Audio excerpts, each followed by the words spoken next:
Masya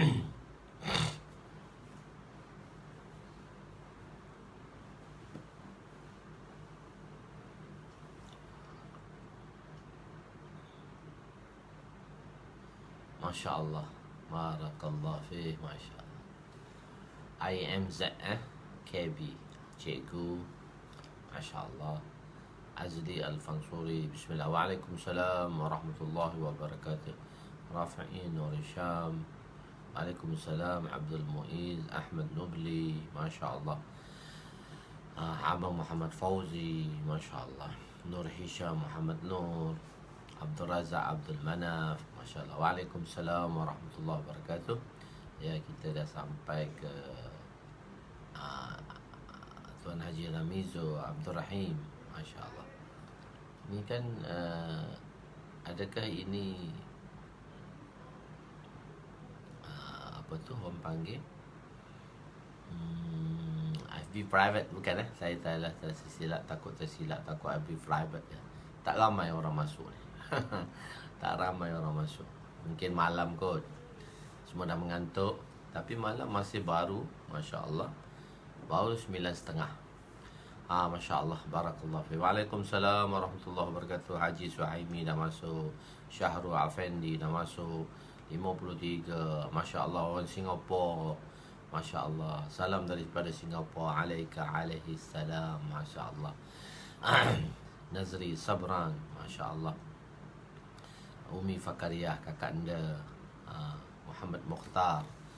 Masya Allah. Dah 61 dah. Suhaimi Janggut. Waalaikumsalam. Sulaiman. Waalaikumsalam warahmatullahi wabarakatuh. Masya Allah. Kita berada di malam hari.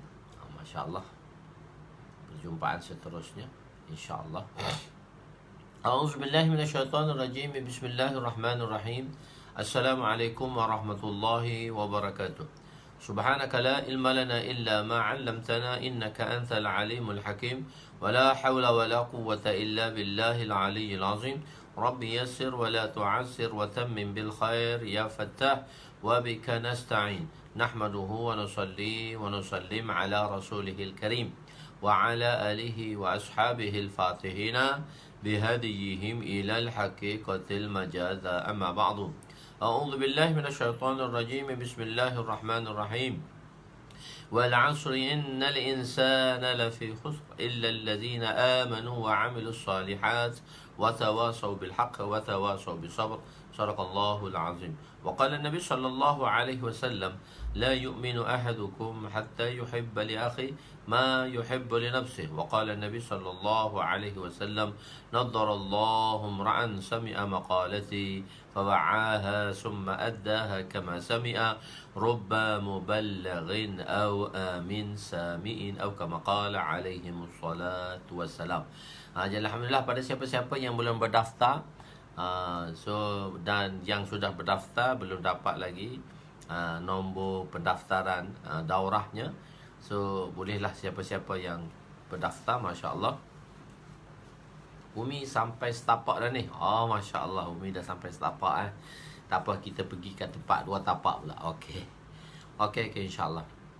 Jadi pada siapa yang belum berdaftar, teruskan pendaftaran. Ada waktu lagi, masa lagi sebelum berakhirnya malam ini. Ada sahabat-sahabat masih terlupa. Masya Allah. Jadi malam ini kita berada di muka surat ke berapa? Malam ini kita berada di muka surat ke berapa?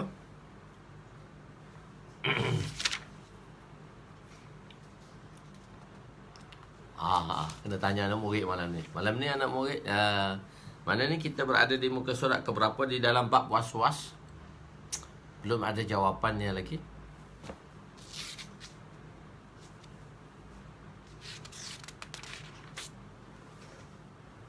Belum ada jawapan lagi. Alhamdulillah. Ainin Osman. Malam ni kita berada di muka surat ke berapa? Mau duduk bagi salam baru. 304 Masya Allah. Jeff kita Masya Allah 304. Iaitu timbulnya was-was disebabkan oleh hasutan syaitan. Kenapa was-was itu berlaku? Disebabkan oleh bisikan-bisikan dan hasukan-hasukan syaitan. Masya Allah. Bismillahirrahmanirrahim. An Abi Hurairah radhiyallahu anhu an Rasulillah sallallahu alaihi wasallam, la yazalu an-nasu yatasaaluna hatta yuqal hadza khalaqallahu khalqa faman khalaqallaha fa idza qalu zalika faqulu Allahu ahad Allahu samad lam yalid wa lam yulad wa lam yakul lahu kufuwan ahad. Summa yadful an yasarihi salasan wal yasta'iz billahi minasy syaithanir rajim. Rawahu Abu Daud. Sanazkuru hadisa Amr ibn al-Ahwas fi babil khutbati yaum an-nahr insyaallah taala. Sayyidina Abu Hurairah radhiyallahu anhu, hadis yang ke-75 daripada keseluruhan hadis, yaitu meriwayatkan bahawa beliau mendengar Rasulullah sallallahu alaihi wasallam bersabda, manusia akan sentiasa saling bertanya sehingga dikatakan ini telah dicipta oleh Allah. Saling tanya satu sama lain, ini siapa yang cipta, siapa yang cipta, siapa yang cipta. Ini telah dicipta oleh Allah dan ini telah dicipta oleh Allah. Maka siapakah yang mencipta Allah? Timbul persoalan. Di antaranya, siapakah yang mencipta Allah Subhanahu Wa Taala? Apabila mereka berkata demikian, sampainya keadaan demikian, maka hendaklah kamu berkata, Allah itu Maha Esa, Allah itu tempat bergantung, dan dia tidak beranak, dia tidak pula diperanakkan, dan tiada yang setanding atau setaraf dengannya. Kemudian hendaklah dia meludah ke sebelah kiri sebanyak 3 kali dan meminta perlindungan daripada keburukan syaitan. Dan meminta keberlindungan daripada timbulnya was-was disebabkan oleh bisikan-bisikan syaitan.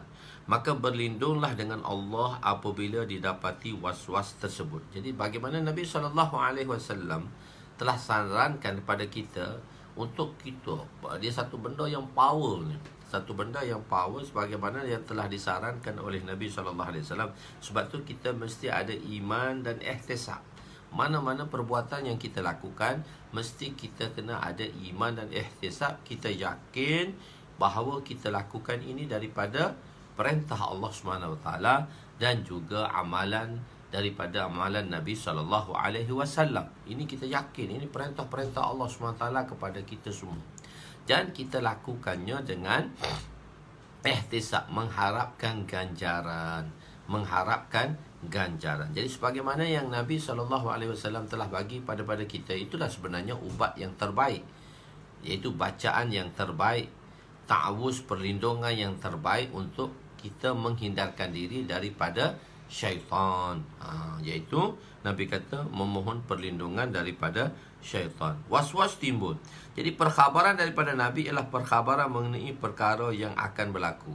Dipanggil apa? Ramalan Nabi. Perkhabaran ni apa yang Nabi beritahu, iaitu ramalan Nabi SAW. Apa itu akan berlaku. Manusia akan bercakap satu sama lain sehingga satu tahap mereka akan menanyakan siapa pencipta Allah. Jadi Allah lah yang mencipta kita. Allah lah yang mencipta seluruh makhluk. Sehingga mereka akan menanya soalan terakhir, siapakah yang mencipta Allah? So dia tanya, siapa cipta Allah? Persoalan ni tertimbul, siapa cipta Allah?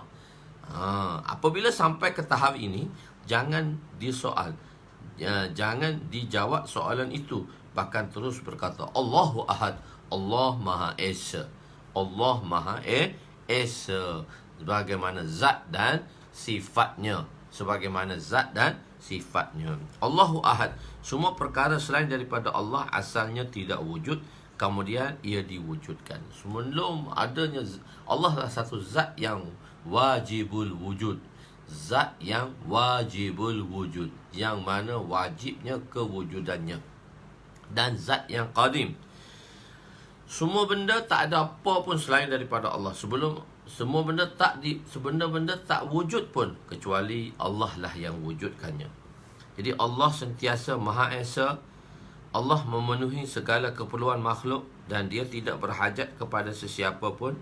Di sini kita perlu memperbaharui iman kita sebagaimana yang telah dinyatakan oleh hadis Nabi sallallahu alaihi wasallam. An Abi Hurairah radhiyallahu anhu qala Rasul sallallahu alaihi wasallam, jaddidu imanakum. Qila ya Rasulullah, kaifa nujaddidu imanana? Qal aksiru min qawli la ilaha illallah. Rawahu Tibrani, rawahu Ahmad wa Tibrani, wa isnadu Ahmad Hasan at-Targhib.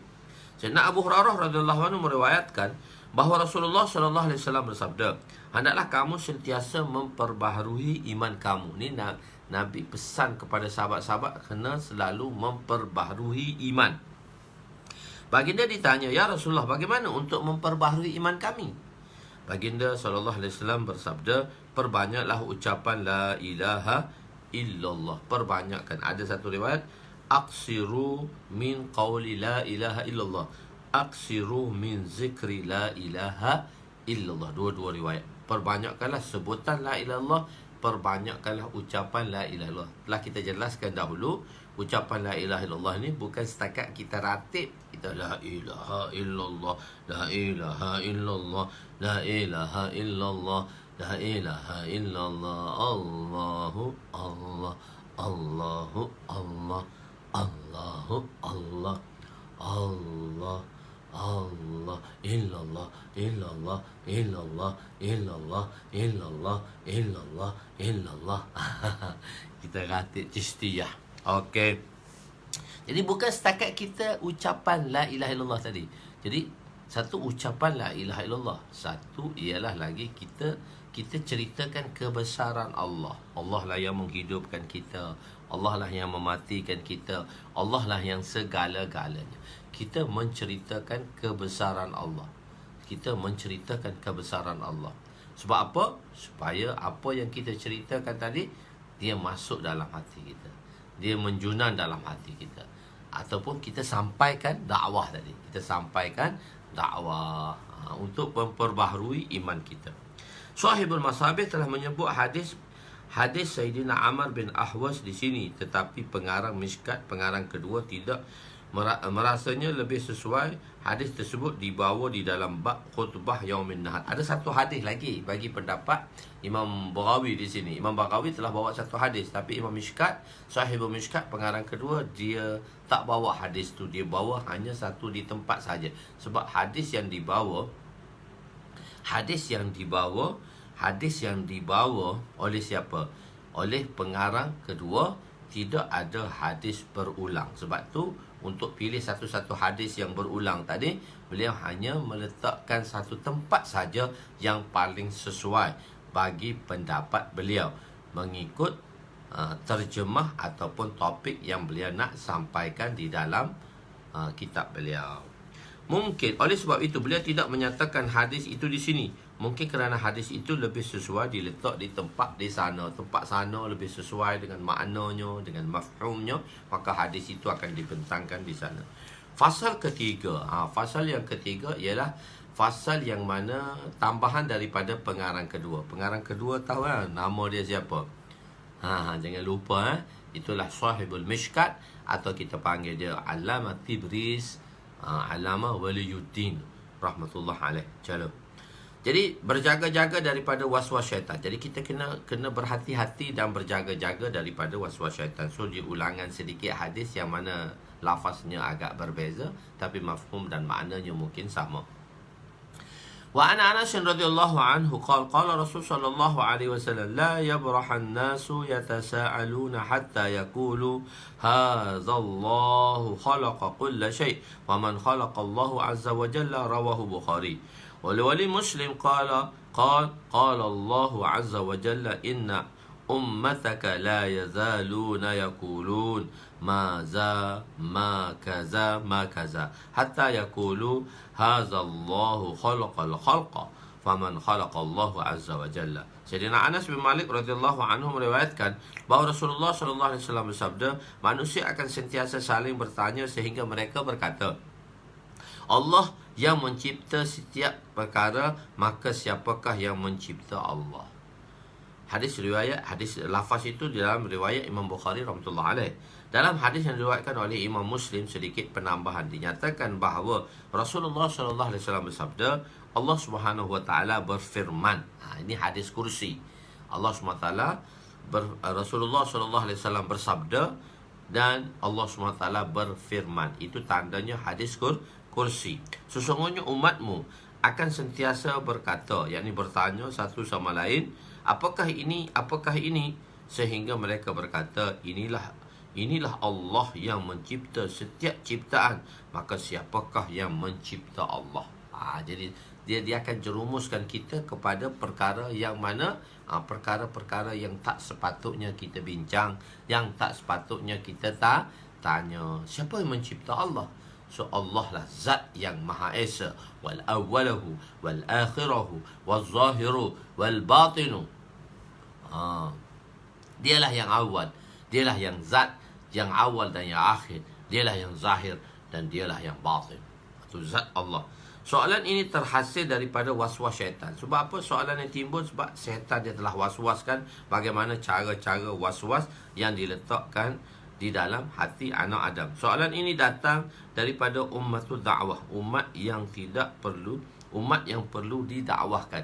Jadi ummatul da'wah. Ummatul da'wah ni maksudnya umat yang belum Islam lagi. Persoalan ni timbul. Siapa cipta Allah? Satu, orang tak percaya ke Allah. Satu, mereka yang percaya kepada Allah, tapi mereka mengatakan siapa yang mencipta Allah? Mungkin ada satu perkara, satu kuasa yang boleh mencipta Allah. Wa'yazubillah. Itu semua penafian dan was-was itu, persoalan itu tidak perlu mengganggu fikiran kita. Tapi umat, yakni orang-orang kafir lah. Akan tetapi terdapat juga ummatul ijabah, orang-orang Islam yang akidahnya lemah juga berkata sedemikian. Orang-orang Islam yang begitu lemah berada di penghujung, berada di hujung-hujung untuk jatuh kepada lembah-lembah syirik, dan mereka juga menimbulkan persoalan sebagaimana yang saya telah jelaskan dahulu. Dia kata, Ustaz, saya dah minta semua dengan Allah, so Allah tak indahkan saya, lihaza oleh yang demikian saya nak tinggalkan Allah. Jadi perkara-perkara itu bertimbul. Bagaimana syaitan meletakkan was-was dalam solat? Macam mana syaitan dia masukkan was-was di dalam solat tadi? Masukkan was-was kita di dalam solat kita. Wa an Utsman ibn Abi al-As radhiyallahu anhu qala qultu ya Rasulullah inna asy-syaitana qad hala baini wa baina salati wa baina qira'ati yulabbisuha alayya. Qala Rasul sallallahu alaihi wasallam zaka asy-syaitanu yuqalu lahu khinzab فإذا أستسته فتعوذ بالله منه واتفل على يسارك ثلاثا ففعلت ذلك فأذهبه الله عني. رواه مسلم. Sayyidina Anas bin Malik, Sayyidina Utsman bin Abi al-As radhiyallahu anhu berkata, aku telah bertanya, ya Rasulullah, sesungguhnya syaitan telah datang menghalang aku di antara solat dan bacaanku. Dia membuatku kesamaran. Maka Rasulullah sallallahu alaihi wasallam bersabda, itulah syaitan yang dipanggilnya khinzab. Syaitan yang nama khinzab. Ada syaitan-syaitan yang tertentu yang khususnya untuk merosakkan kita, yang dikhususkan untuk merosakkan amalan-amalan dan menimbulkan was-was di dalam anak Adam. Apabila kamu merasakannya, hendaklah kamu berta'awuz, iaitu memohon perlindungan dengan Allah Subhanahu wa taala, dan kamu meludah ke sebelah kiri sebanyak 3 kali. Maka aku telah melakukan demikian dan Allah telah menghilangkan daripadaku. Nak dia lodoh 3 kali, aku nak lodoh tengah semayang macam mana ni? Di situ ulama telah ada perbahasan. Utsman bin Abil As bin Bishr bin Abu Duhman bin Abdullah ibnu Himam As-Sakhafi, Abu Abdullah nama kunyah dia. Nabi telah melantik beliau sebagai amil di Taif pada zaman, dan pada zaman Khalifah Umar beliau dilantik sebagai amil di Amman dan Bahrain pada tahun 15 Hijrah. Kemudian beliau meninggal di Basrah sehingga beliau wafat di sana pada tahun 50 Hijrah. Beliau juga banyak meriwayatkan hadis daripada Nabi. Antara sahabat yang meriwayatkan hadis daripada beliau ialah Yazid bin Hakam, Sa'id bin Musayyab, Musa bin Talhah dan Nafi' bin Hubayb. Khinzab atau khinzab, dua-dua boleh. Syaitan yang mana dikhususkan khusus untuk mewaswaskan di dalam sembahyang kita. A'udzubillahi minasyaitan, a'udzubillahi minal khinzab. Boleh. Ya Allah, aku berlindung daripada syaitan yang namanya khinzab. Sejenis syaitan. Ulama menyatakan setiap pekerjaan ada jenis-jenis syaitan yang berbeza. Jadi ada syaitan-syaitan yang khusus, yang mana untuk mewaswaskan dan yang mana untuk memesongkan umat ini sewaktu melakukan amalan-amalan ataupun melakukan perkara-perkara apa sahaja di dunia. Syaitan dia akan datang. Jadi apabila wujudnya waswas, maka perlu dilakukan dua perkara. Satu, ta'awuz. Satu, mula-mula kita baca a'udzubillahi minasyaitonirrajim. Kedua, kita meludah sebelah kiri. Persoalannya, bolehkah meludah dalam solat? Tengah-tengah solat kita ludah sebelah kiri, macam mana? Jika melakukan sesuatu perbuatan sebanyak 3 kali dalam solat, maka ia akan membatalkan solat. Jika kita melakukan satu amalan 3 kali berturut-turut, satu amalan 3 kali berturut-turut dengan satu amalan tadi dilakukan secara berturut-turut 3 kali, maka amalan perkara tersebut akan membatalkan sembahyang atau akan membatalkan sembahyang. Jadi seseorang itu boleh meludah bagi setiap rukun setiap kali. Kalau nak ludah juga, isyarat ludah tadi, bila duduk tengah berdiri, isyarat ludah sekali. Bila nak rukuk, isyarat ludah. Bila i'tidal, bila sujud, maknanya setiap intiqalat tadi, setiap selepas takbir intiqalat dan semua amalan-amalan tadi berpindah ke satu-satu amalan, ke satu-satu rukun, maka boleh kita meludahkannya sebanyak 3 kali dengan isyarat lah. Jangan ludah sungguh-sungguh, dengan isyarat ludah. Tetapi apabila berada di luar masjid, tetapi ini apabila berada di luar masjid lah. Kat dalam masjid tak boleh meludah. Masjid dah kapek-kapek dah, mana boleh meludah. Akan tetapi sebaik-baiknya maksud ludah di sini isyarat ludah. Maksud ludah maksudnya memberi isyarat ludah. Tidak mengendahkan waswas. Jadi apabila datangnya waswas, jangan kita endahkan. Jangan kita mengendahkan waswas tersebut. وعن القاسم بن محمد أن رجلا سأله قال إني أهم في صلاتي فيقصر ذلك علي فقال له امضي في صلاتك فإنه لن يذهب ذلك عنك حتى تنصرف وأنت تقول ما أتممت صلاتي. رواه مالك. Hazrat Qasim bin Muhammad meriwayatkan bahawa seorang lelaki telah bertanya kepadanya, sesungguhnya aku merasa waham, maknanya merasa waswas dalam solatku, dan ia menjadi semakin teruk ke atasku. Lama aku duk layan, kau teruk, baca Fatihah, Masya Allah, tak habis-habis, makin teruk. Baca bukan betul, Bismillah. Dia benda-benda ni bila kita layan, dia makin teruk. Satu-satu benda bila kita layan, dia akan jadi makin teruk lah. Dia semakin teruk. Sebab tu kita jangan endahkan. Telah kita jelaskan sebelum ni, iaitu jangan kita endahkan perkara-perkara tadi. Kita buat dono saja. Kita jangan ambil sesuatu perkara tadi secara serius. So kita biarkan dia, kita endahkan. Auzubillah, kita ta'awuz, kita minta dengan Allah. Sesungguhnya waham dalam menjadikan semakin teruk ke atasnya.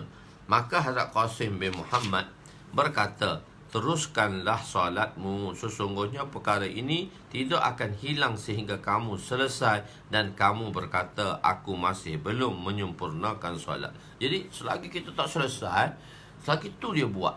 Selagi kita tak, benda tu tak selesai, selagi tu dia akan rasa. Jadi sehinggalah syaitan kata, sehinggalah tidak akan hilang sehingga kamu selesai. Selagi kamu tak selesai, selagi itu tak hilang, dia akan masuk sikit-sikit, sebagaimana telah kita ceritakan sebelumnya di hadapan. Aku masih belum menyempurnakan solatku. Hadis riwayat Imam Malik. Qasim bin Muhammad bin Abu Bakar, Sayyidina Qasim radhiyallahu rahmatullah alaih, anak kepada Sayyidina Muhammad Sayyidina Muhammad ni anak kepada Sayyidina Abu Bakar yang bongsu. Anak kepada Sayyidina Abu Bakar. Muhammad ialah anak bongsu kepada Sayyidina Abu Bakar yang lahir pada tahun Hajjatul Wada'. Semua kan semasa nak pergi haji tu, Masya Allah, seronok cerita berhaji nanti. Semua nak pergi haji, semua orang mengandung, tak mengandung, semua Nabi bawa 124,000 nak pergi haji. Jadi salah satunya tu yang dah syarat mengandung. Di antara salah satu yang syarat mengandung ialah isteri Sayyidina Abu Bakar radhiyallahu anhu. Isteri Sayyidina Abu Bakar radhiyallahu anhu, dia syarat mengandung. Jadi Sayyidina Muhammad ni dilahirkan semasa Hajjatul Wada' tadi, masa perjalanan nak pergi haji tu. Oh, tak ada pantang-pantang orang sana. Orang sana memang kuat. Orang Arab ni dia memang tak ada pantang pun. Lepas saja beranak, so boleh jalan. Boleh, so Masya Allah, boleh jalan. Bawa baby kecil lagi, Masya Allah, bawa sekali. Pergi haji juga. Tunai pergi haji juga. Masa mengandung bukan tinggal mana-mana, bawa sekali, pergi haji sekali. Muhammad ketahanan lasak orang-orang sana, dia lasak lah. Wanita-wanita Arab ni memang dia lasak. Jadi Hadrat Qasim ialah tabi'in yang masyhur dan faqih pada zaman beliau. Jadi beliau lahir, Muhammad ni anak Sayyidina Abu Bakar, lahir pada tahun yang mana Hajjatul Wada'. Anak ni anak paling muda lah. Anak paling muda daripada Sayyidina Abu Bakar radhiyallahu anhu. Dan beliau ada satu orang anak namanya Qasim. Qasim ni adalah cucu Sayyidina Abu Bakar lah. Untuk di antara ulama tabi'in yang paling masyhur pada zaman beliau. Beliau banyak meriwayatkan hadis daripada sahabat, antaranya Sayyidina Muawiyah dan makcik dia iaitu Sayyidatuna Aisyah radhiyallahu anha. Beliau wafat pada tahun 101 Hijrah ketika berusia 70 tahun. Mati umur 70 tahun. Tadi kalau 101 Hijrah, 101 Hijrah, dia silap sikit tu. Bukan 70 tahun tu. Sebab Hajjatul Wada' itu tak Qasim lah. Qasim tadi betul lah, Qasim 100. Muhammad tu baru tahun 11 Hijrah. Okey, tak apa. Salah satu cara untuk mengelakkan waham ialah dengan tidak mengindahkan fikiran itu dan melakukan perbuatan yang timbul yang betul dan sahih serta tidak memikirkan waham tersebut. Maknanya kita buat rondo, kita minta perlindungan sebagaimana yang diberitahu oleh Nabi SAW. Untuk datangnya waham dan khialat yang buruk tersebut bukanlah satu kesalahan. Kadang-kadang kan telah kita jelaskan, benda-benda buruk ni dia datang bukan menunjukkan satu orang tu tak baik, tapi sebenarnya perkara-perkara tu timbul disebabkan oleh keimanan seseorang tadi, tetapi terus melayan perkara tak baik tadi, satu keburukan. Fikiran tersebut ialah satu keburukan. Melayani fikiran. Duk layan dia, duk layan juga. Itulah kita panggil dia dipanggil quwwatu iradah. Jadi apa-apa sahaja yang kita nak lawan tu dia satu kekuatan.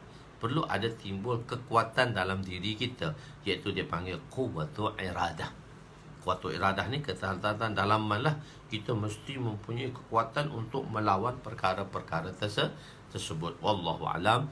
Telah habis bab waswas. Bab yang ketiga kita belajar malam ni, bab yang ketiga iaitu babut takdir, bab takdir. Sebelum ni kita telah ceritakan sedikit sebanyak tentang takdir pada beriman kepada takdir. Beriman kepada takdir telah saya jelaskan sedikit sebanyak di situ. Cuma kita nak flashback balik, dan di dalam bab takdir ni pengarang bawa begitu banyak hadis tentang mengenai takdir. Beriman dengan takdir ni dibawa oleh pengarang ialah sebanyak daripada muka surat 309 hingga ke 375, iaitu 46 hadis kesemuanya yang telah dibawa oleh pengarang di dalam bab takdir ni. Di antara salah satu banyak hadis tentang takdir. So kita baca definisi. Babul iman bil qadar. Babul iman bil qadar. Setelah menceritakan kitabul iman, Dan bab-bab kabair, musannif yakni pengarang bawakan bab beriman dengan takdir. Lepas tu kita bawa bab waswas, mula-mula bab iman, hadis-hadis tentang iman, menaikkan iman, apakah hadis-hadis yang boleh merosakkan dan menjatuhkan iman, dan selepas tu apakah perkara-perkara yang boleh melunturkan iman, apakah sumber-sumber yang boleh mendatangkan waswas yang menyebabkan perkara ini berlaku. Okey. Berkenaan takdir diulang, dibincangkan sedikit sebanyak di dalam Kitabul Iman. Kita dah bahas dah dalam Kitabul Iman, tapi diulang balik di sini. Sekarang dibincangkan secara khusus kerana perbahasannya terlalu halus. Umat dilarang membincangkannya secara terperinci kerana ditakuti akan menimbulkan perbalahan, akan timbulkan perbalahan. Tapi kalau bahas secara logik lah. Tapi kalau kita bahas bersandarkan Al-Quran dan hadis yang digariskan oleh ulama, perbahasan itu tidak menjadi permasalahan. Okey. Takdir ialah ilmu Allah. Telah kita jelaskan dulu. Okey. Mungkin pada siapa yang belum masuk lagi, sebelum ini telah saya ceritakan, takdir itu ilmu Allah. Biasanya kita sebut takdir, kita akan menggambarkan macam mana kita sebut tentang jihad dahulu. Bila kita sebut jihad, kita gambarkan dia satu peperangan, iaitu qital. Satu peperangan bermakna qital. Jadi qital memberi makna qital dalam satu peperangan. Jadi kita nampak itu. Bila kita sebut tentang takdir, maka kebanyakan zihin manusia ni ialah kita merasakan dia satu ketetapan yang tak boleh diubah. Dan kita rasa satu orang tu bila dah ditakdirkan sedemikian, itu satu perkara yang maknanya tak adil lah. Tak adil lah. Sebenarnya bukan begitu. Bila kita kata perkara ini telah ditetapkan, maka tak adil lah kalau tidak. Macam mana orang tu, macam mana boleh berlaku tu? Tak adil lah Allah Ta'ala. Sedangkan Allah itu bersifat adil, bersifat al-adil. Jadi takdir ialah ilmu Allah. Takdir itu kita kata dia ilmu Allah. Bagi insan ada 3 zaman. So saya flashback balik benda ni supaya kita nak ingatkan balik. Bagi manusia itu ada 3 zaman. Satu zaman yang akan datang, tak ada siapa tahu. Satu lagi ialah satu zaman, kita panggil dia zaman mustaqbal. Zaman yang akan datang ni kita panggil dia zaman mustaqbal, fil mustaqbil. Jadi benda yang akan datang, zaman yang akan datang. Ini bagi pandangan manusia. Bagi manusia ada 3 zaman. Zaman yang akan datang, zaman yang sedang berlaku, dan zaman yang telah berlaku. Kalau dalam bahasa Arab, yang akan datang kita panggil dia fa'il mustaqbal. Yang sedang berlaku, fa'il hal. Fa'il hal. Dan yang telah berlaku, kita panggil dia fa'il madhi. Fa'il madhi. Ni benda telah berlaku. Jadi past tense yang sudah berlaku, present tense yang sedang berlaku, dan future tense yang akan berlaku tak lama lagi. Okey, bagi insan, bagi manusia ni dia ada 3 zaman. Bagi manusia ni dia ada 3 zaman. Yang akan berlaku, yang sedang berlaku, yang sedang pula dia ada 2 situation. Yang nampak di hadapan dan yang sedang berlaku tetapi tak nampak. Benda yang terselinji, tersembunyi dan terselindung. Tak nampak depan. Benda yang tak nampak depan. Biasanya kita tahu ialah sesuatu yang berlaku, yang hadir di hadapan kita. Yang gaib, yang tak nampak, kita tak tahu. Yang tak nampak, kita tak tahu apa yang sedang berlaku di seluruh dunia. Kita tak tahu. Cuma kita tahu apa yang berlaku di depan kita. Yang hadir. Yang gaib, tak tahu. Ilmu Allah, alimul ghaibi wasyahadah. Allah itu dia mengetahui sesuatu, setiap sesuatu yang hadir dan setiap sesuatu yang gaib. Kenapa Allah beritahu macam itu? Sebab itu mengikut pandangan manusia bahawa Allah kata dia nampak dan dia tahu apa yang hadir dan apa yang tersembunyi. Okey, jadi ada 3 zaman. Bagi Allah, bermula Allah cipta dunia. Bagi Allah, bermula Allah cipta dunia. Bermula Allah cipta dunia sehingga hari kiamat. Dia ada peristiwa ni. Bermula Allah cipta dunia hingga hari kiamat dan peristiwa selepas hari kiamat. Dia dapat. Dia kan bermula Allah cipta dunia sehingga hari kiamat, dan selepas hari kiamat ada lagi peristiwa yang akan berlaku. Itu secara, jadi Allah Subhanahu Wa Taala telah menulis segala takdir. Bermula Allah cipta dunia sehingga ke hari kiamat. Itu ada perbahasan panjang di situ. Sehingga ke hari kiamat. So kita, ini ialah secara detail Allah bagi tahu. Bermula Allah cipta dunia sehingga hari kiamat, secara detail Allah bagi tahu. Dan semua pengetahuan itu di dalam, semua perkara itu di dalam pengetahuannya. Bagi Allah, jadi untuk Allah tahu, bagi Allah semua benda tu dalam pengetahuannya.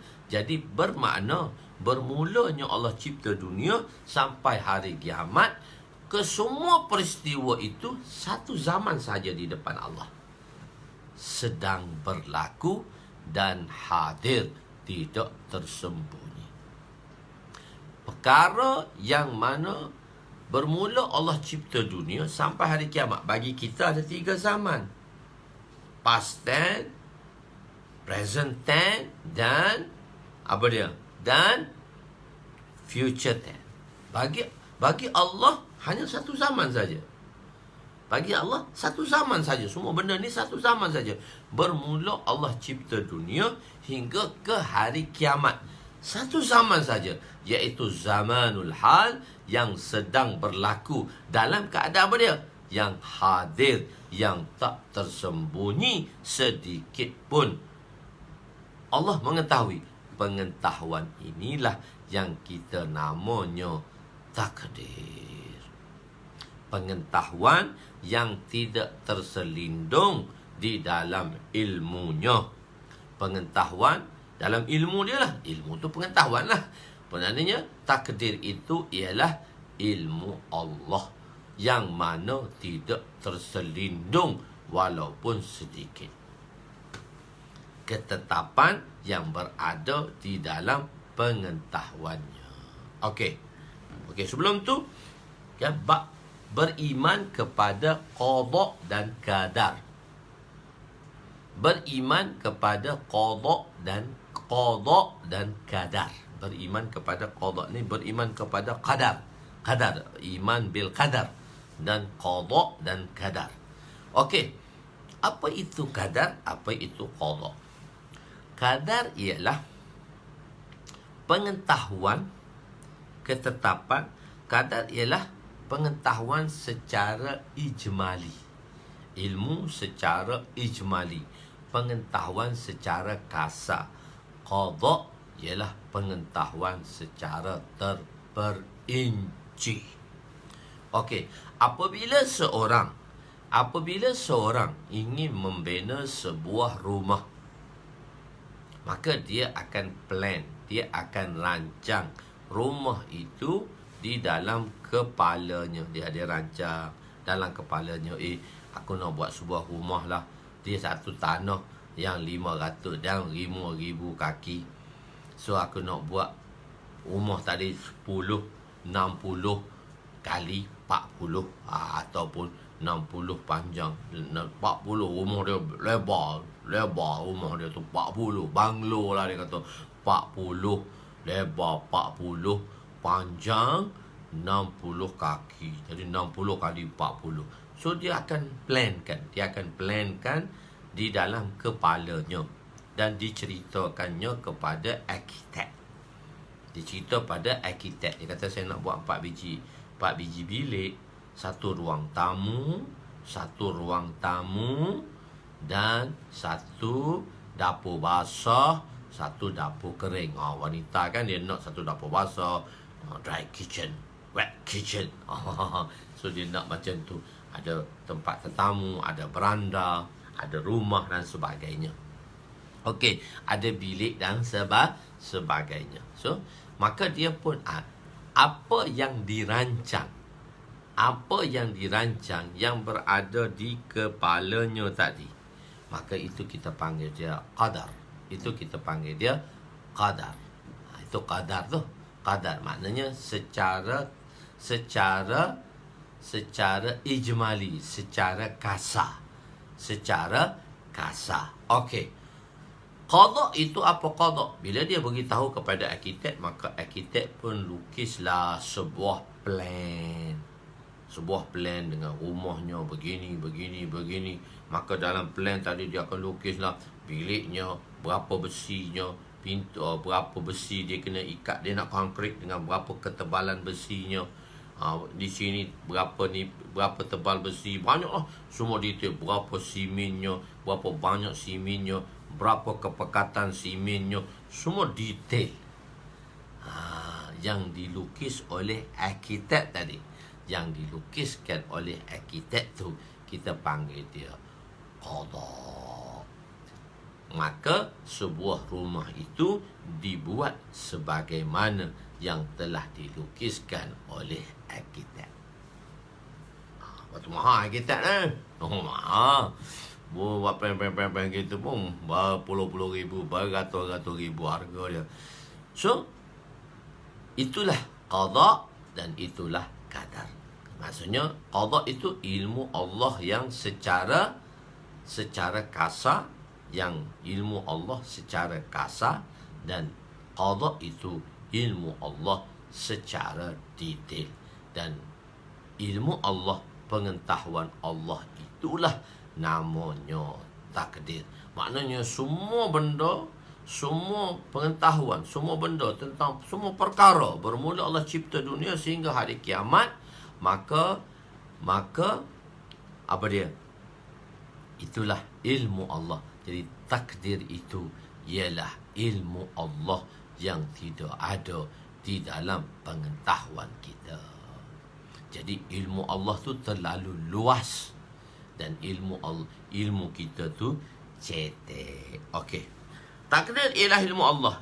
Untuk insan ada 3 masa. Zaman madhi yang telah lalu, zamanul hal yang ada sekarang, zaman mustaqbal, zaman yang akan datang. Bagi Allah hanya ada satu zaman semenjak permulaan penciptaan sehingga hari kiamat, hanyalah satu zaman sahaja. Segala di dalam satu zaman, segalanya di dalam pengetahuannya yang tidak terselindung langsung.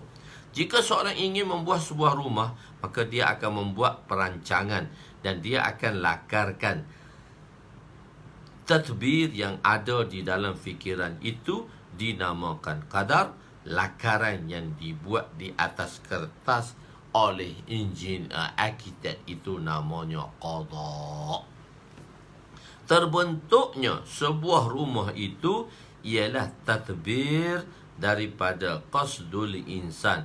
Ia adalah kesudahan daripada iradah insan. Sebab kita beritahu dah, kita dah belajar dulu kan dalam tempat. Maknanya dunia ini dia ada 2. Satu nizam Allah, satu nizamullah yang telah ditetapkan oleh Allah. Dan rahsia tu yang mana dalam mufti telah memberitahu macam mana untuk kita mencari rahsia dan kita mengikut atur-atur cara, maka berlakulah apa yang telah ditakdirkan itu mengikut nizam-nizam yang telah ditetapkan. Tetapi ada satu lagi, qudratullah. Qudratullah, qudrat Allah. Itu dia tidak ada nizam dan peraturan bagi Allah tadi. Qudrat Allah, Allah boleh buat segala-galanya. Okey. Terbentuknya sebuah rumah tadi.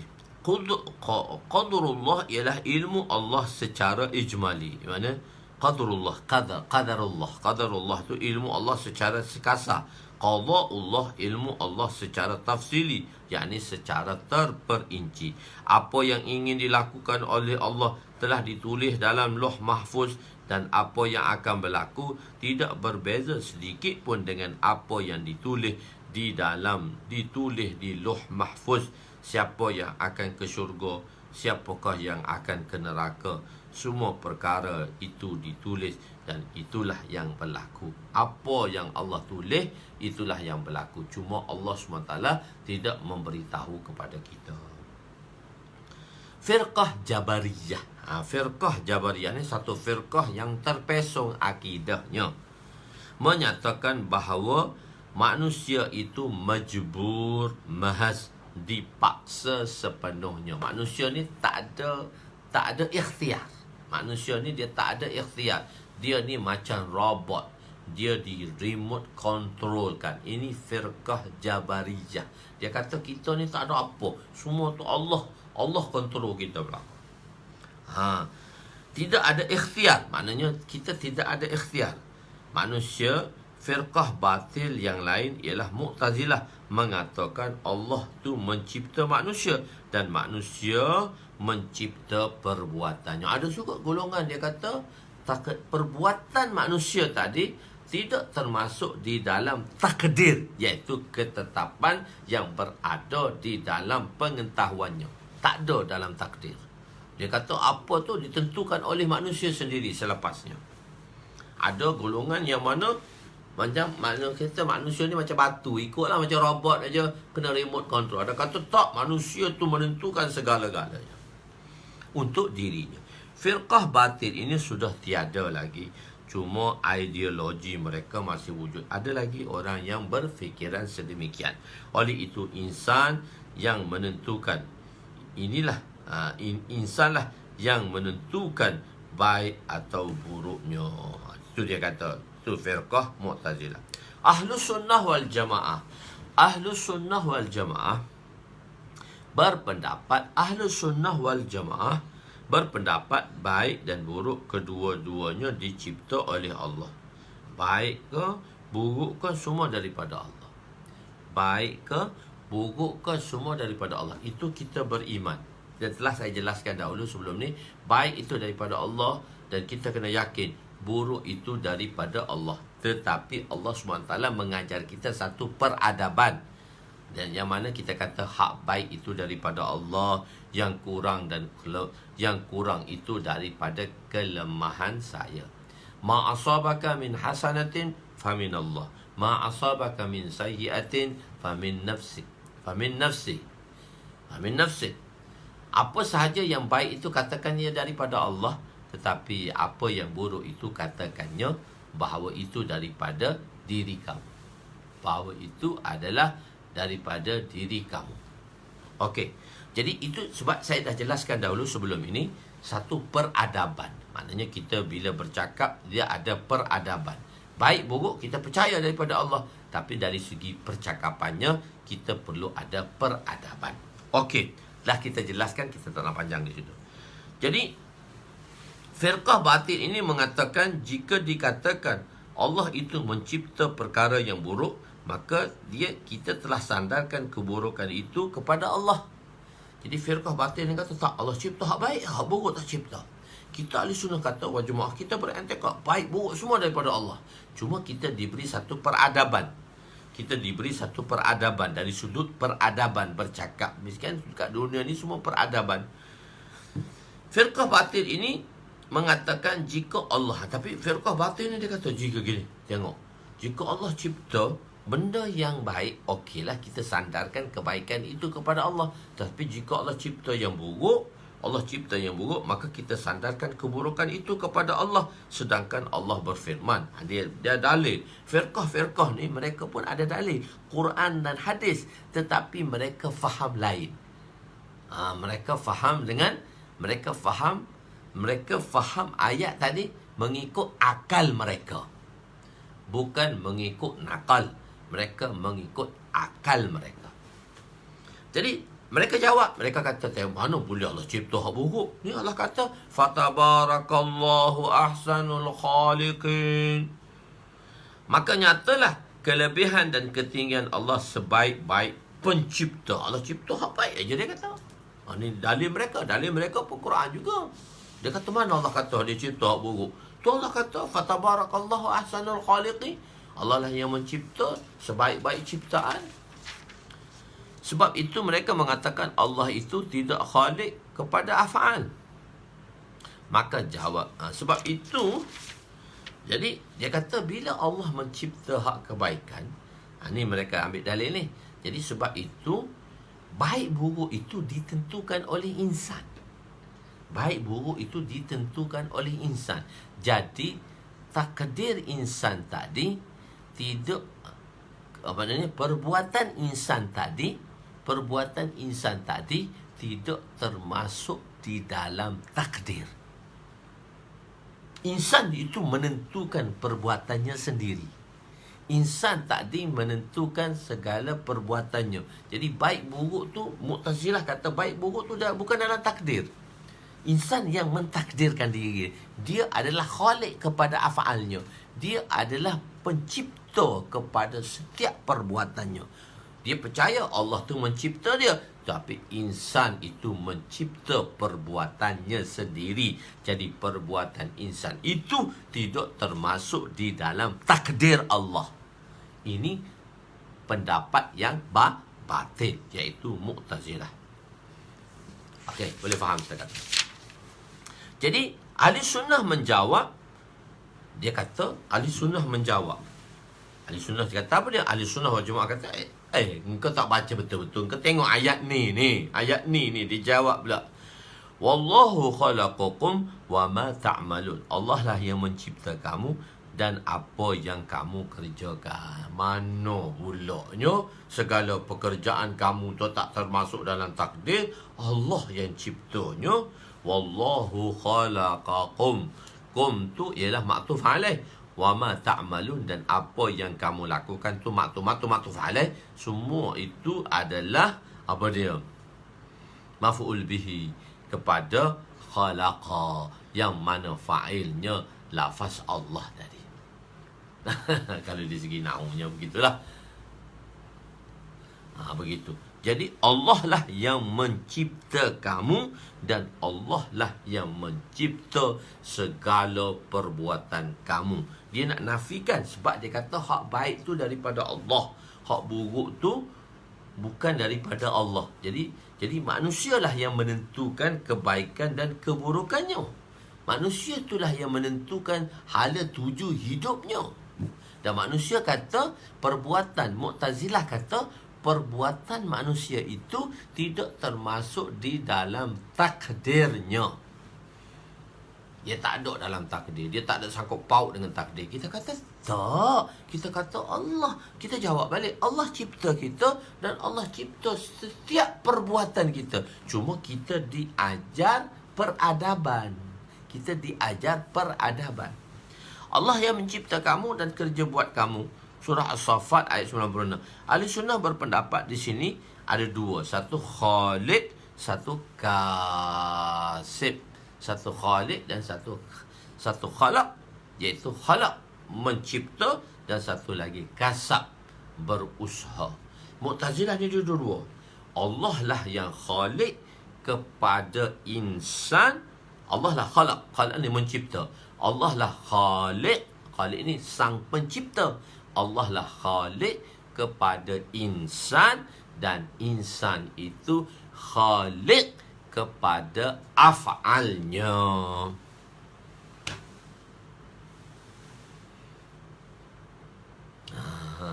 Dia keluar masuk susah juga ni. Tak apa, dia banyak hadis, nanti kita akan terangkan satu persatu lah. Cuma perbahasan. Jadi tengok Mu'tazilah kata, fahaman salah kata, Allah mencipta kita dan kita mencipta perbuatan kita sendiri. Perbuatan insan itu tidak termasuk di dalam takdir Allah. Kita kata tak. Dia ada dua benda sini. Khalaq, iaitu mencipta. Kasab, berusaha. Jadi Mu'tazilah dia kata gini. Mu'tazilah kata apa? Allah lah yang Khaliq. Allah lah pencipta. Allah lah Khaliq kepada insan. Yang semua insan ni Allah yang cipta. Tetapi insan itu Khaliq kepada af'alnya. Insan tu adalah Khaliq. Dia yang menentukan segala perbuatannya. Kita mana bolehnya Allah kata Allah, wallahu khalaqakum wa ma ta'malun. Perbuatan kau, aku yang buat semuanya. Jadi cuma kita letak, Mu'tazilah kata manusia, Allah tu Khaliq dan manusia tu Khaliq kepada af'alnya. Kita kata tak. Ahli Sunnah wal Jamaah kata Allah itu Khaliq kepada kita dan kita adalah Kasib. kepada af'al kita. Kita yang berusaha ke atas af'al kita. Kita ada usaha, cuma usaha kita terbatas. Usaha kita terbatas. Allah yang menciptakan, dialah yang memberi hidayat dan dialah yang menyesatkan. Tengok Allah buat semua. Hidayat dia mencipta. Cuma kita mengatakan insan itu kasib, diberi ikhtiar. Sebagaimana Allah SWT berfirman, wallahu yahdi man yasha. Allah memberi hidayat, petunjuk kepada siapa yang dikehendaki. Orang yang mana? Orang yang Allah kehendaki. Satu fa'il pada yasha tu man juga. Allah lah yang memberi hidayat kepada. Allah boleh bagi hidayat. Jadi insan itu tidak mencipta perbuatannya, tapi dia diberi ikhtiar. Akan tetapi ikhtiar insan itu berada di bawah ikhtiar Allah. Ikhtiar insan itu diberi ikhtiar, tapi terbatas. Kita diberi pilihan, tapi pilihan kita terbatas. Tengok satu, iradatullah. Iradatullah. Iradah Allah itu namanya wujud. Iradatul insan. Iradah insan itu namanya talibul wujud. Talabul wujud. Talabul wujud, mencari kewujudan. Berkeinginan. Manusia tu talibul wujud. Allah itu iradatul insan tu nama, iradatullah nama dia wujud. Apa yang Allah iradah tu pasti benda tu ada.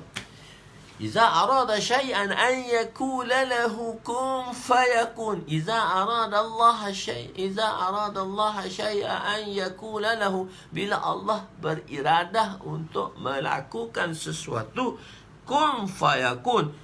Kun fayakun. Kun jadilah, fayakun maka jadilah. Di sini Allah nak menceritakan bahawa perkara itu terlalu mudah baginya. Tak perlu tunggu kaf dan nun. Tak perlu tunggu kaf dan nun. Tak, Allah kata kun baru jadi. Tak. Iradah Allah tu dah cukup dah. Iradah itulah namanya wujud. Cuma iradah kita, keinginan kita, iradah insan itu kita namakan talab wujud. Untuk mewujudkannya, dia tak akan wujud kecuali apa yang Allah wujudkan. Bila kita nak wujudkan sesuatu dan terwujudnya perkara itu, kerana apa? Kerana perkara itu telah sama dengan keinginan Allah. Bila apa yang kita inginkan sama dengan apa yang Allah inginkan, maka apa yang kita nak itu akan wujud. Tetapi apa yang kita inginkan tak sama dengan apa yang Allah inginkan, benda tu tak akan wujud.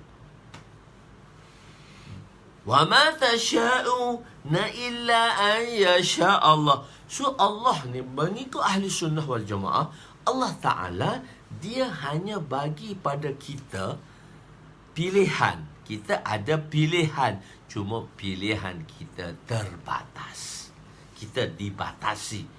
Kita ada pilihan, tapi pilihan kita terbatas. Kita ada ilmu, tapi ilmu kita terbatas. Kita ada ilmu, tapi ilmu kita cetek nak dibandingkan dengan ilmu Allah yang begitu luas. Bila seorang guru dia nak fahamkan anak muridnya, maka dia kata, mari aku bawa engkau pergi tepi pantai. Bila bawa pergi tepi pantai, dia kata gali lubang 2 kaki. Gali lubang 2 kaki isi padu. Gali lubang 2 kaki isi padu. Cem otak dah ni. So tak apa, jangan fikir. Lepas tu dia faham dah sikit-sikit. Jadi gali lubang 2 kaki. Kawan tu pun galilah lubang 2 kaki. Dia kata, tuan guru, dah siap lubang 2 kaki. Maka Tuan Guru kata, masukkan semua air lautan dalam lubang 2 kaki ni. Tuan Guru, nak masuk macam mana lubang 2 kaki? Yo, sampai 2 kaki je lah boleh masuk air.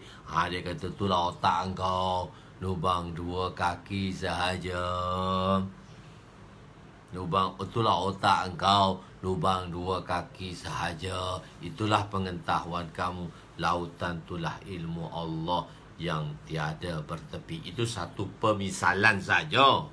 Nak bagi tahu ilmu Allah tu luas, ilmu kita tu cetek. Tiadalah kamu berkemahuan melakukan sesuatu perkara. Tengok, di bracket. Untuk melakukan sesuatu perkara, kita ada kemahuan, kita ada keinginan, kita ada pilihan. Tetapi melainkan dengan cara yang dikehendaki Allah. Jadi apa yang kita nak tadi, satu cara yang Allah nak kepada kita, yang macam mana Nabi nak kepada kita. Wa ma tasyauna illa an yasha Allah. So kita kena buat pilihan macam mana pilihan Allah. Kita ada pilihan, tapi kita kena buat pilihan macam mana pilihan Allah. Sebab itu dalam satu hadis kursi Allah kata, turid wa urid. Satu tu keinginan kau. Turid, apa yang kamu nak. Urid, apa hak aku nak. Wala yakunu illa ma urid. Apa yang berlaku, pasti berlaku mengikut apa yang aku inginkan.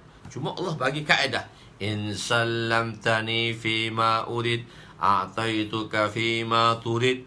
Bila kamu in sallamtani, bila kamu serahkan segala keinginanmu mengikut apa yang aku inginkan, a'taituka fima turid, maka aku akan kurniakan pada kamu terhadap apa yang kamu inginkan.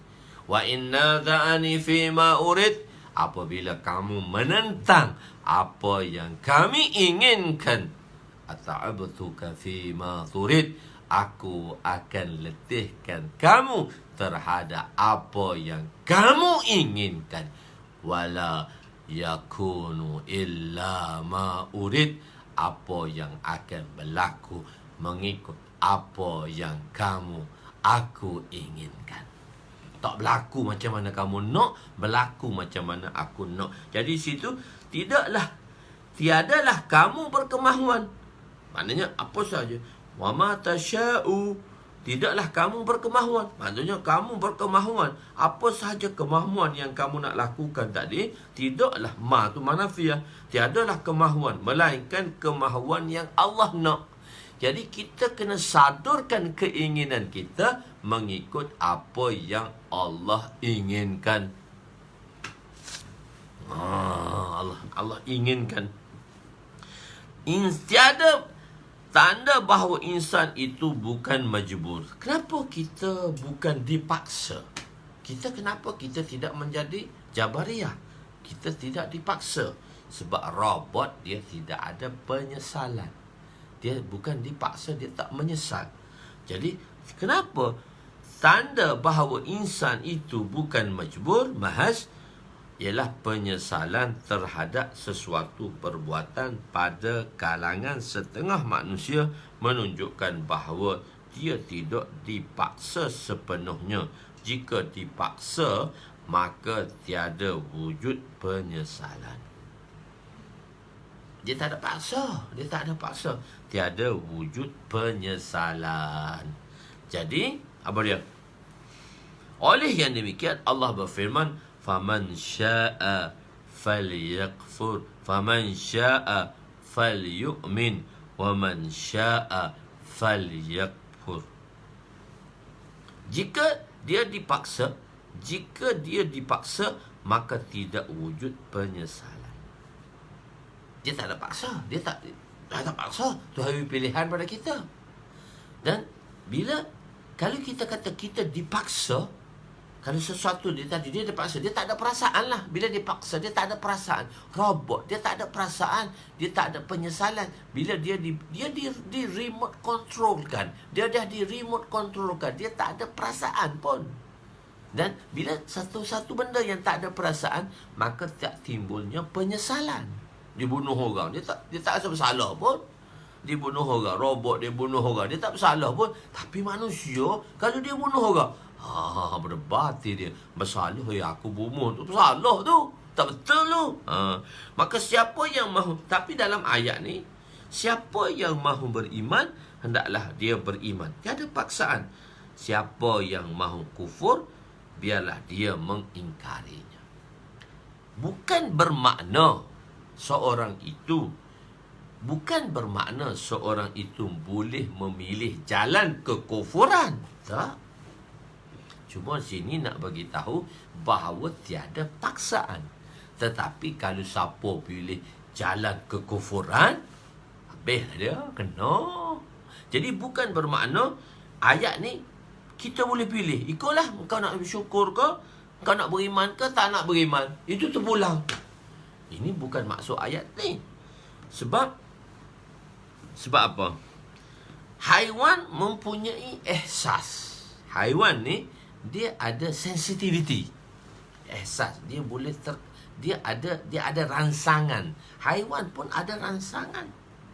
Contohnya, anjing akan lari apabila dibaling batu. Oh, sakit lari dia. Kenapa dia lari? Sebab dia ada ihsas. Dia ada satu rangsangan. Aduh, sakit. Dia kena lari. Takkan anjing kita baling, dia tak lari. Dia lari. Anjing pun boleh lari. Sebab dia ada ihsas. Dia ada satu rangsangan. Okey. Ikhtiar diberi. Jadi, burung juga akan menyerang jika ada yang mengusik anaknya. Burung, dia duduk tengah jaga anak dia. Orang main kusik. Dia pagut, dia pukul. Ayam duduk tengah jaga, ular datang. Dia lawan. Sebab dia ada ihsas. Dia ada satu rangsangan. Begitu. Ikhtiar diberi kepada insan, tetapi bukan ikhtiar sepenuh. Kita diberi pilihan, tetapi kita diberi ikhtiar, tapi tak sepenuhnya. Kita diberi pilihan, tapi tak sepenuhnya. Pilihan yang kita diberi, mesti kita kena mengikut apa yang Allah nak. Sayyidina Ali berkata, seorang itu boleh angkat satu kaki, tetapi tidak boleh angkat dua kaki untuk jadi Superman. Satu kaki, ikhtiar dia lagi. Kaki kedua nak angkat, itu bukan ikhtiar insan. Jadi, angkat dua kaki itu, ada orang yang boleh melihat, tetapi dia memejamkan mata. Dia boleh lihat, mata dia bagus, tapi dia pejam mata. Dia boleh lihat, tak nampak dia pejam. Itu ialah ikhtiarnya. Ada orang yang mata dia celik, tapi dia tak nampak. Kita panggil dia buta ayam. Dia dapat celik tetapi tidak dapat melihat. Maka itu bukan ikhtiarnya. Lemah, kuat, sakit, sihat, segalanya telah ditulis oleh Allah. Cuma Allah tak bagi tahu kita. So syukur. Jadi ayat tadi, faman syaa falyakfur, faman syaa falyu'min. Maka itu pula lah kau nak beriman atau tahu tak beriman. Itu sebenarnya ayat taubih, ayat satu ancaman. Dulu saya dah cerita tentang ayat ni. Ayat ni satu ancaman. Bukan bermakna dia boleh dipilih untuk hidup kafir, suka hati dia. Tapi ayat ni satu ancaman. Masuk kawasan satu larangan. Kata jangan masuk. Kenapa kau masuk? Juga jangan masuk. Maksudnya, kenapa kau masuk? Tak nampak ke? Buta ke? So, kenapa dia dimarah? Kenapa kau masuk? Itu satu ancaman. Masuklah, kenalah kau masuk. Sebab benda tu dah tulis jangan masuk. Adalah menjadi kesalahan umat apabila berkaitan dengan akhirat, mereka menyerahkan kepada takdir. Tetapi untuk perkara dunia, mereka tidak menyerahkan kepada takdir, tetapi meletakkan usaha. Mat, kenapa tak datang masjid? Allah dah takdir dah ustaz, tak boleh datang. Nak buat macam mana? Bila agama, manusia salahkan takdir. Manusia bagi reason takdir. Mat, kenapa kamu? Mat, kenapa tak datang masjid? Allah dah tetap dah ustaz. Oh, macam mana tak datanglah kita? Bukan salah kita. So boleh jawab macam tu? Betul ke jawab macam tu? Sayyidina Ali radhiyallahu anhu di dalam babut tahajud.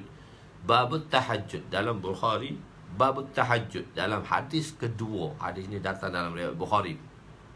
Nabi SAW telah kejutkan Sayyidina Ali untuk bangun sembahyang tahajud.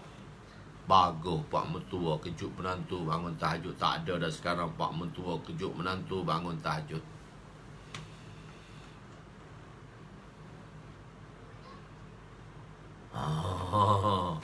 Oh tidur malam ni kita tidur. Kita ngaji pak payah ni tidur lah kau tuan-tuan.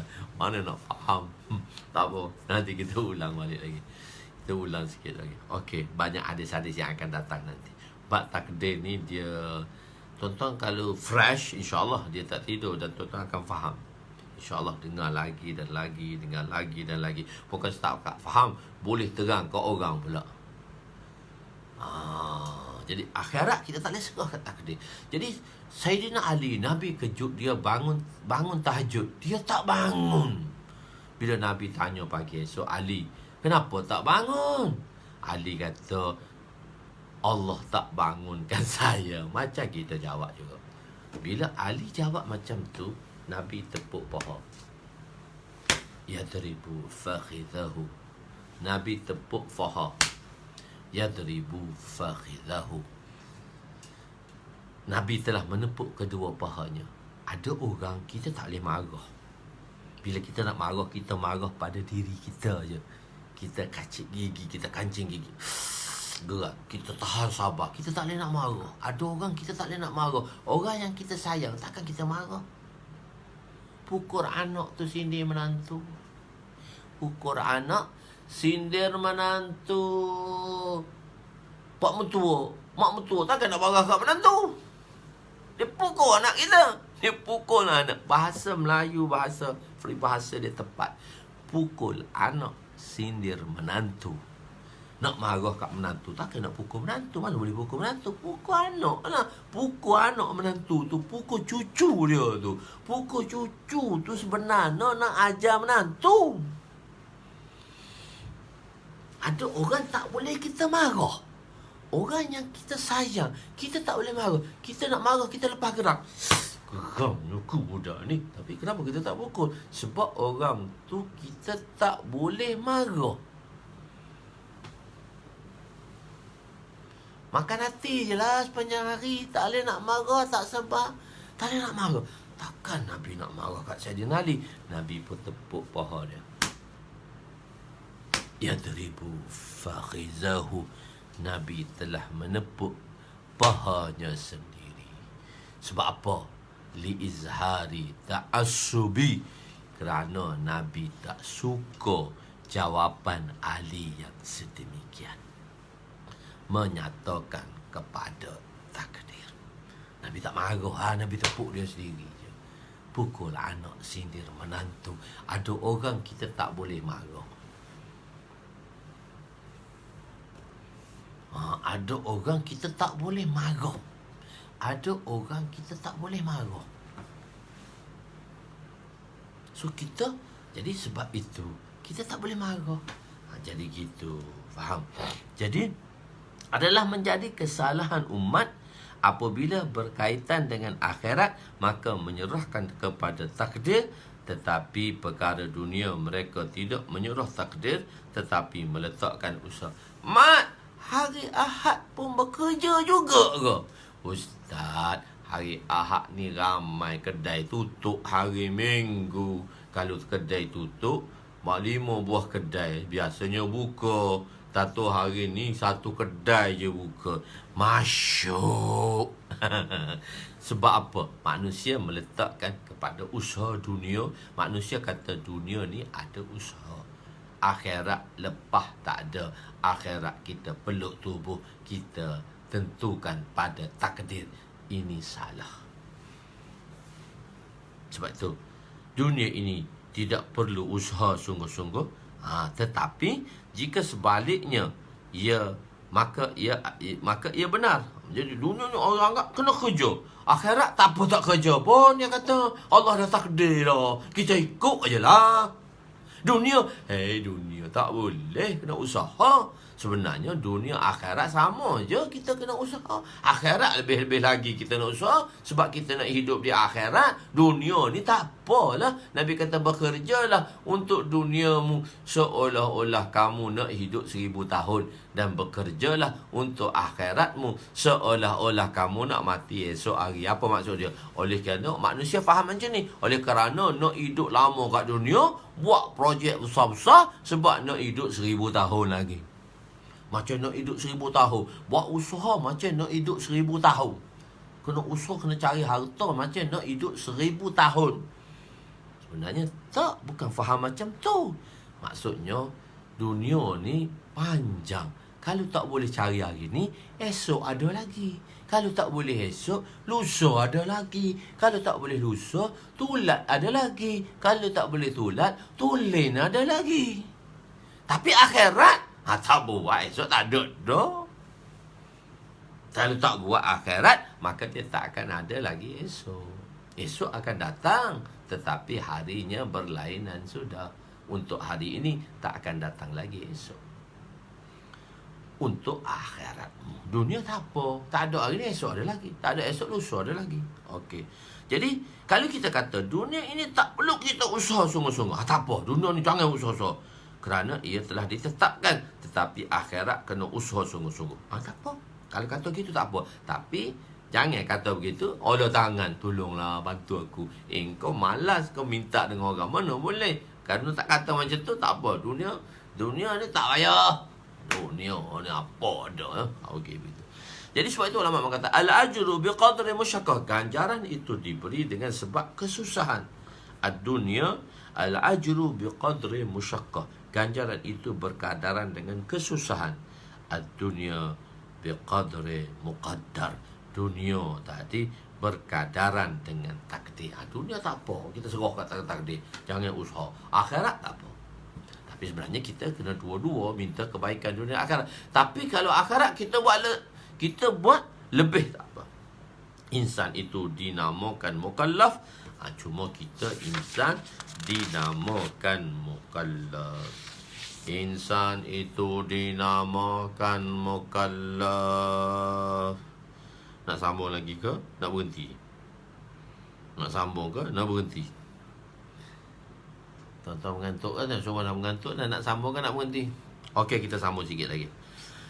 Insan itu, cuma dia kita tengok dari sudut lain. Kita tengok tadi dari sudut takdir. Satu lagi kita tengok dari sudut lain, iaitu kita ni manusia bernama mukallaf. Kita diberi tanggungjawab. Jadi bila kita diberi tanggungjawab, ada benda yang kita kena usaha, yang kita kena buat. Ada benda tak perlu kita fikir dan tak perlu kita susah kepala kita. Kita buat apa Allah suruh je. Apa tanggungjawab saja. Jadi kan orang kerja kerajaan dia mudah aja. Dia tak mikir macam orang berniaga. Orang berniaga ni semua A to Z dia kena buat. Orang kerja kerajaan untung PKP pun boleh gaji free. Tak ada fikir apa-apa, relax. Masuk gaji RM5,000. Cikgu-cikgu tu masuk habis RM5,000, RM10,000, relax. Tak ada kerja ni boleh, tak apa, masuk gaji je. Tapi kalau hak berniaga, mikir pening kepala. Tak kerja 5 bulan berdepan lah, cikgu sedap dia goyang. Tak payah fikir, tak ada tanggungjawab. Bukan tak bertanggungjawab, maksudnya dia tak perlu fikir. Gaji masuk kalau orang kerja, tak ada kerja tak masuk. Jadi dia tanggungjawab tu, responsibility, tanggungjawab tu. Jadi manusia ni diberi tanggungjawab. Alhamdulillah rezeki tu saya tak mempertikaikan tuan-tuan gaji kita kerajaan tak kerja kerajaan, tapi saya nak bagi tahu tanggungjawab. Jadi Allah ni dia beri tanggungjawab pada kita. Kita ni ada satu tanggungjawab yang mesti kita buat. Tanggungjawab kita kena buat apa yang Allah suruh. Allah kata benda ni bukan tanggungjawab kau. Kau jangan fikir benda ni. Takdir ni kau jangan fikir. Kau jangan fikir. Cuma kamu kena redha dengan apa yang aku telah tentukan pada kamu. Jadi insan itu bernama mukallaf, iaitu diberi tanggungjawab untuk menunaikan apa yang diperintahkan kepadanya. Dia tidak mampu untuk mengetahui ilmu Allah dan tidak juga diberi tanggungjawab untuk mengetahui ilmu Allah yang dinamakannya takdir. Takdir terbahagi kepada dua, mubram dan muallaq. Mubram ialah takdir yang tidak boleh dipinda, sedangkan muallaq itu takdir yang boleh dipinda. Muallaq adalah satu benda yang boleh kita pinda. Telah saya jelaskan dulu sikit sebanyak.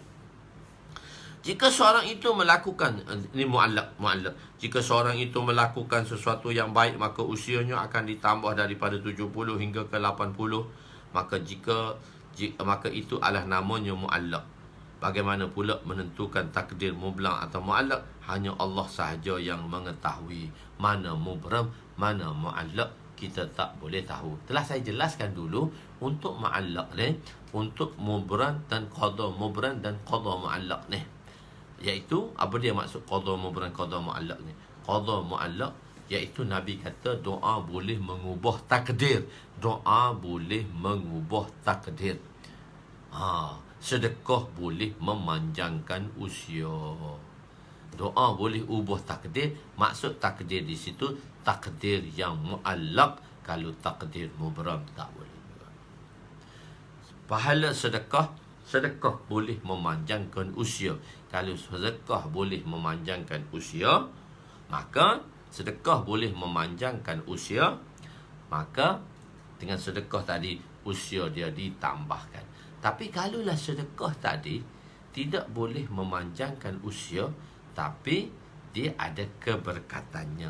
Telah saya jelaskannya pada orang yang datang kepada Dr. Wan Azman. Dia tanya dia, kenapa saya muda dan jantung saya dah jadi tua? Sebab dia kerja heavy duty. Kan saya dah ceritakan benda ni kan. Heavy duty, satu orang tu dia ketinggian dia 170. Sepatutnya berat dia 60 kg. So sekarang berat dia adalah 90 kg. Dia 30 kg dah lebih. 30 kg ni apa maksud dia? Satu tong gas. Tong gas yang penuh ni 30 kg.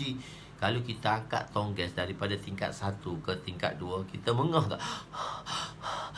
Termengah-mengah. Sebab kita angkat 30 kilo. Tapi satu orang tu dia tak sedar, dia dah lebih 30 kilo. Bila dia lebih 30 kilo, dia makan pun dengan tong gas, dia duduk pun dengan tong gas, dia tidur pun dengan tong gas, dia bangun pun dengan tong gas. Lebih-lebih menyanyakkan hati, dia pergi buang air pun tong gas duduk atas kepala. Sampai buang air, ada tong gas boleh buang. Susah nak buang air. Maksudnya dia telah bawa setiap hari 30 kilo yang lebih tong gas. Bermakna jantung dia telah pump lebih. Jantung dia pump lebih. Bila jantung dia pump lebih, dia heavy duty. Doktor kata kau umur 40 tapi jantung dah 80 dah, sebab heavy duty. Jadi begitulah saya nak tasbihkan begini. Ada orang yang mana dia qada mubram, dia tak boleh ubah dia. Tapi dengan sedekah dia tadi macam heavy duty. Walaupun umur pendek, tapi buat kerja macam orang umur panjang.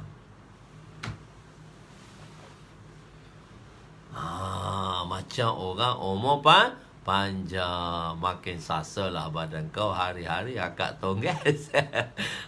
Besar tong gas 30 kilo. Orang obesity lebih dah 30 kilo.